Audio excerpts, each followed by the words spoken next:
Fala pessoal, tudo bem? Sejam todos muito bem-vindos ao meu canal. Eu sou o professor Luiz Gustavo e se você ainda não acompanhou, eu estou gravando uma série de episódios sobre minha preparação física para competir no fisiculturismo em novembro. Então no episódio de hoje, como vocês já sabem, né, eu estive no consultório do meu nutricionista Marcos Palmeira e no episódio de hoje a gente vai conversar sobre as principais categorias masculinas do fisiculturismo. Então, ele vai explicar para vocês de uma forma detalhada como funciona cada categoria e quais são as características de cada uma delas. Então, fica ligado aí no Roda a Vinheta.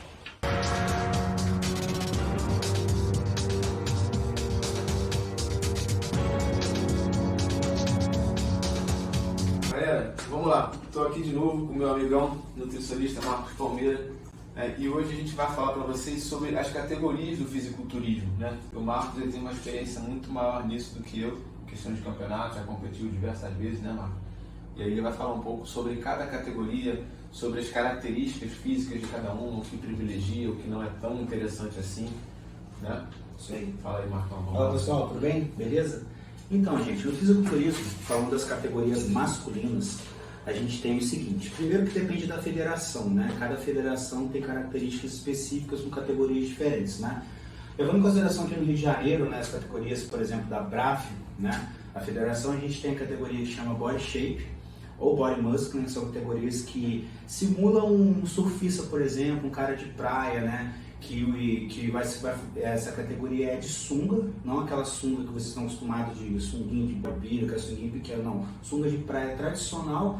E o critério de avaliação é avaliar um físico de praia, não muito seco nem muito grande, né? Uma questão visual, uma questão como se você, os árbitros acabam costumando falar assim, como você fosse um modelo de capa de revista, o julgamento é esse. Então não analisa só a questão de músculo e definição dele, analisa o desempenho, sorriso, como que você desfila. Então por isso que às vezes muita gente tem um corpo físico legal, mas por ser muito tímido acaba não conseguindo se classificar, porque depende de sorriso, de um desfile, né, de toda essa questão no palco. Pessoal, a Body Muscle em relação ao Body Shape, as duas são de sunga, a diferença de Body Muscle é que os caras são um pouco mais volumosos, podem ter um pouco mais de definição. Essa que é praticamente a diferença entre ambas. E pessoal, finalizando, nós temos a categoria dos bodybuilders, na verdade, né? Que é realmente da onde é o princípio do fisiculturismo. São aqueles caras volumosos que sobem com aquelas sunguinhas, com aquelas tangas que a gente fala. E essa categoria é dividida em várias, né? Nós temos o culturismo clássico, nós temos o bodybuilder, nós temos a classic agora também, que é com sumo um pouco diferente. E essas categorias, de uma certa forma, nós temos que bater peso. Outras têm que ser peso por altura, que são um pouco mais complicadas por essa questão de peso. Então a gente tem uma quantidade específica aí para poder fazer a preparação desses atletas. Pessoal, além das características físicas de cada categoria, a gente também tem os critérios técnicos, né? Que seria a questão relacionada à pose e outros critérios que os jurados utilizam para avaliar cada atleta, né? Então isso é uma consideração muito importante. Vamos ver o que o Marcos vai falar sobre isso também. Pessoal, o princípio básico do julgamento do fisiculturismo não é só a questão do volume e definição. As pessoas se preocupam só com isso. Não, o princípio básico é o quê? A questão da estrutura muscular, proporção e simetria. Se o seu membro superior é proporcional ao seu membro inferior, se o seu lado direito é proporcional ao seu lado esquerdo, se o seu bíceps é proporcional à sua panturrilha. Então isso que é julgado. Não adianta ser grande, definido, se essas proporções não estão muito distantes ali no caso, né? Então tem que se atentar a isso também. Isso vale para todas as categorias, né? Isso vale para todas as categorias, exatamente, é todo esse perfil. Pessoal, ainda não vou falar específico de treinamento para vocês sobre cada categoria. Vamos dar uma pitadinha, vamos dar uma sacudida aí na curiosidade de vocês, né? Falando coisas que valem a pena ser faladas nesse vídeo sobre as categorias, né?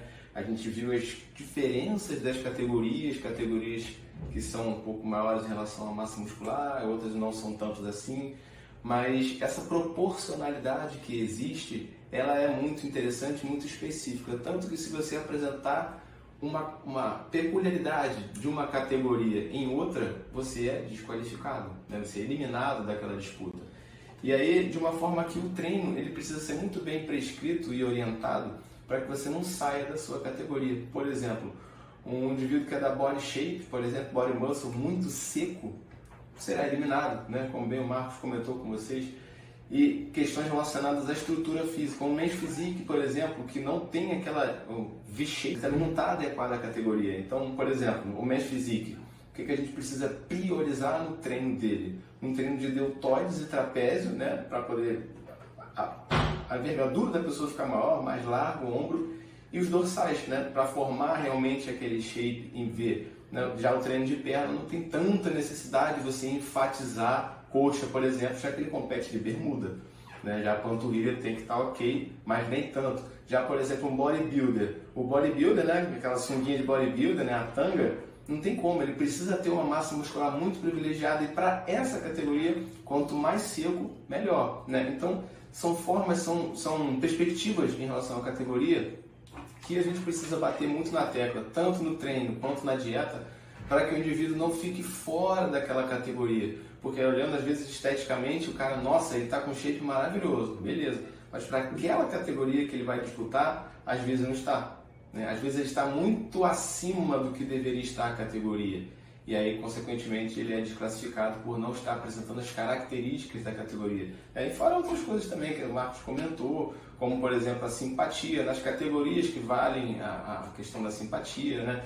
Tem categorias que tem apresentação individual, por exemplo, como a bodybuilder, e aí você precisa ter uma música que você se sinta bem, né? Que você empolgue também os jurados com toda aquela questão.